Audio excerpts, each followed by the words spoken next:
Hair looks stupid. Well, this is awkward. Hey, it's Ray.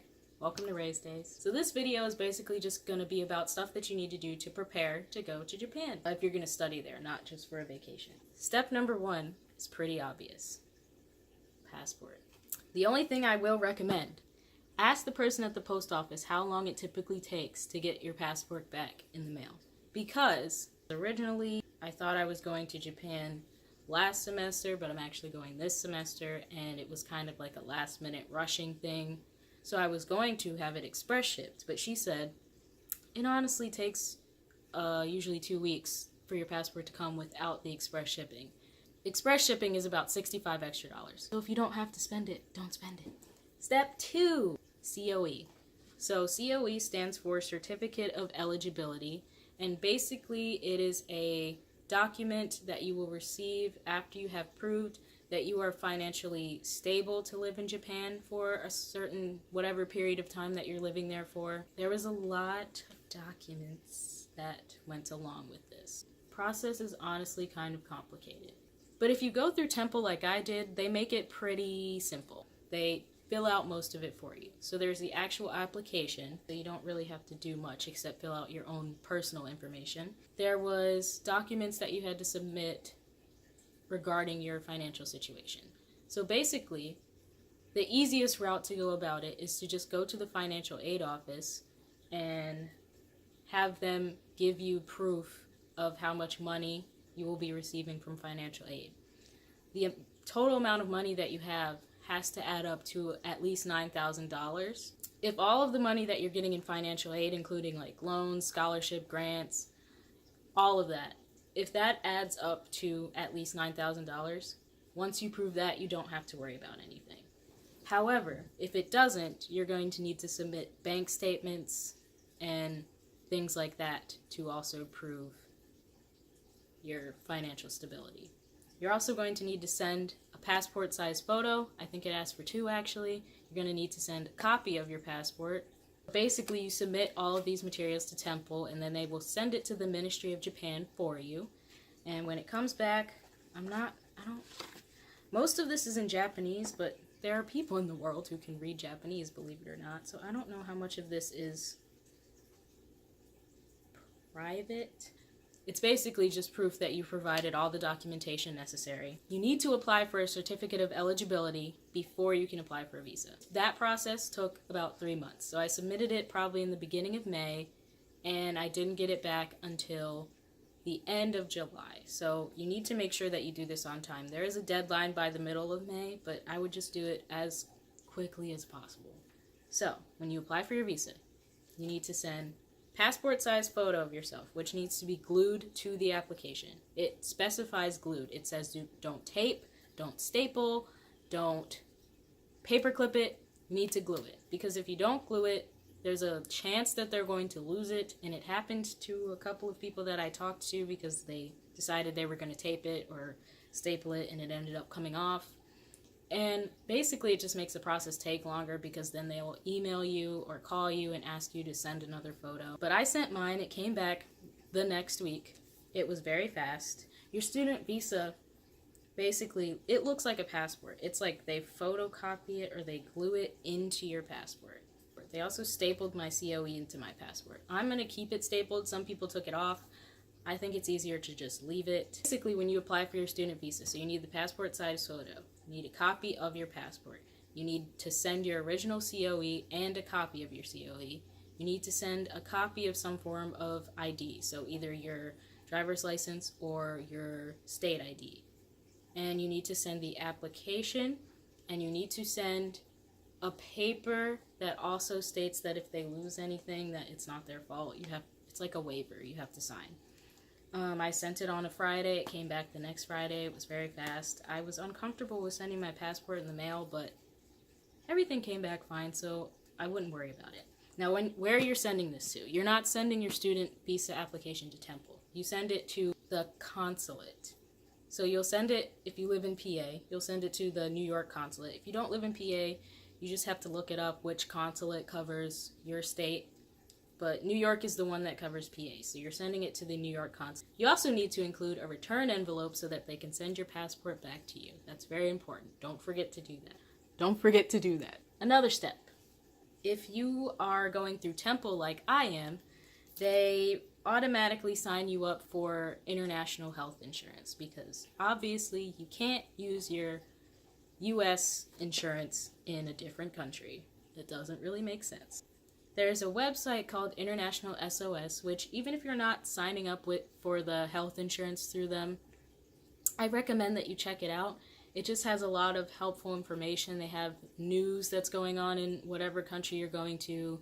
They have any sort of outbreaks that are going on in that country. They have vaccine recommendations for visiting whatever country you're going to visit. They'll send you email that has weather alerts. So in Japan right now, there's a lot of typhoons. I think typhoons are... Don't kill me if I'm wrong. I think typhoons are like severe thunderstorms. So we get a lot of emails about that. And it talks about how you need to keep track of your flights because of the weather. It's just a helpful website. I would give it a look-see. We had to print out our own insurance card. An insurance card will not be given to you. So if you're going through the Temple program, you need to remember to print out your health insurance card. I almost forgot. I'm leaving in 5 days, and I did this yesterday. But you have to print it out. So it's just a piece of paper. I recommend that you get it laminated. It doesn't say that you have to. I recommend that you do. This is what it looks like. I'm covering up the number, but this is what it looks like. It's just a card. It just says that you have insurance and travel security through Temple, and on the back it has just numbers based on like countries and such. You probably can't really see that. You're probably like, why are you showing me that? I don't care. What are we on? Step 3? Step 3. You need to call all of your credit or debit card companies and let them know that you are going out of the country for an extended period of time. I don't think I called anyone.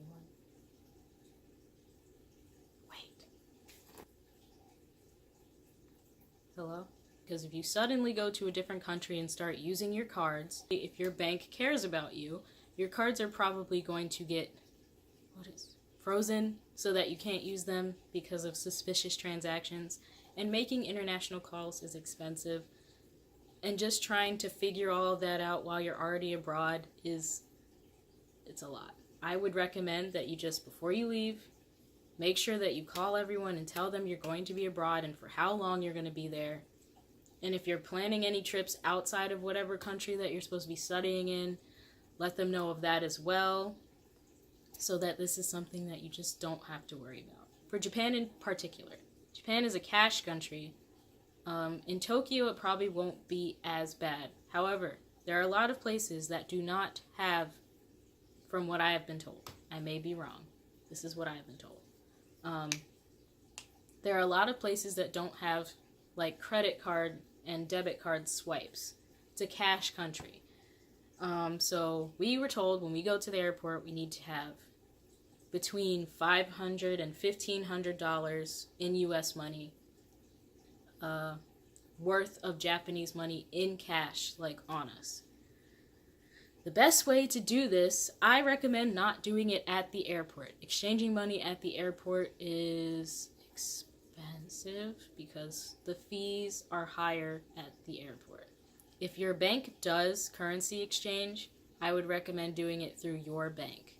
That is the #1 recommendation. For me personally, my bank does not do currency exchange. So I went to a kiosk in the King of Prussia Mall. I don't remember what it was called, but the rates were not that bad. There was a not even $10 fee for exchanging money, and that was it. So I just had to pay for the money that I was exchanging, obviously. Like, you have to bring money to exchange. And then there's I think it was $9.95 fee for the currency exchange. So I got that. Here's what it looks like. This is what Japanese money, yen. The conversion rate. 100 yen is a little less than a US dollar. So that's about the conversion rate. You can look up a conversion rate on Google. It's not that hard. But yeah, I would recommend that you exchange your money before you leave the States, because it becomes more expensive if you wait until you get to the airport in Japan to do it, or just airports in general. The fees tend to be higher. What step are we on now? 4? Step number 4 is how to pack. I'm probably not the best person to ask this question considering I haven't packed anything. But listen. I bought a suitcase, okay? This is what the suitcase that I bought looks like. It's pretty big. So this is what the inside of the suitcase looks like. There's a lot of pockets. It's a lot of space. It's relatively big. My personal recommendation is that you get one large, like pretty big suitcase instead of trying to bring multiple suitcases with you, because when you're traveling internationally, you don't want to have a lot of luggage on you. It's just a lot to carry. I'm planning on only bringing this suitcase, probably a carry-on, and a book bag. That's all I'm planning on bringing with me. My suggestion to you is to pack as light as possible. Don't try to pack your entire closet. Pack things that you can easily mix and match with each other. Pack appropriately for the weather. The weather in Japan is similar to the weather here. It's the same seasons. Apparently it doesn't get quite as cold in Japan as it gets here. But, you know, just look up the climate of wherever you're going when you're packing so you know what kind of clothes you need to bring. One thing I did do, even though I didn't pack, I did do something that I think is helpful. I made a list. As dumb as it sounds, honestly, make a list of things that you need to pack. I divided it up into sections. You probably can't read it, but I divided it up into sections like school supplies. I have some school supplies here, so I don't want to go to Japan and buy a bunch of school supplies if I already have some. I don't think that really makes sense. I was trying to save as much money as possible.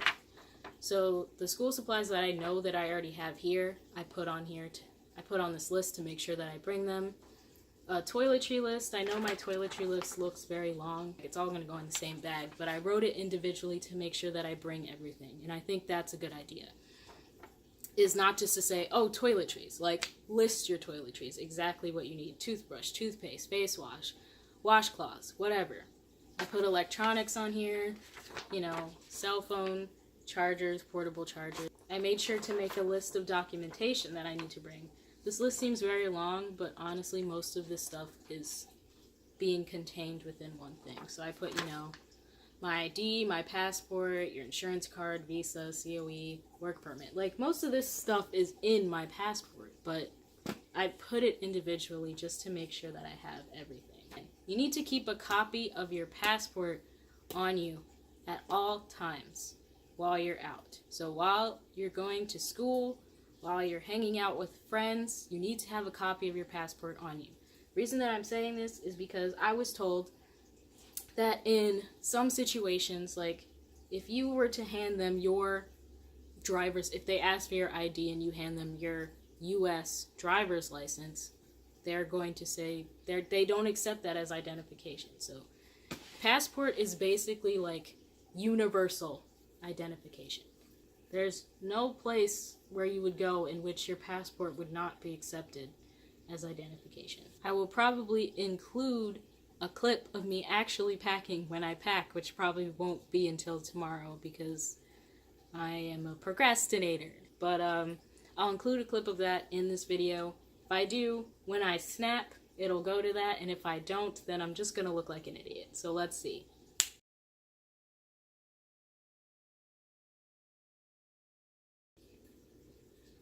Why are you out of focus?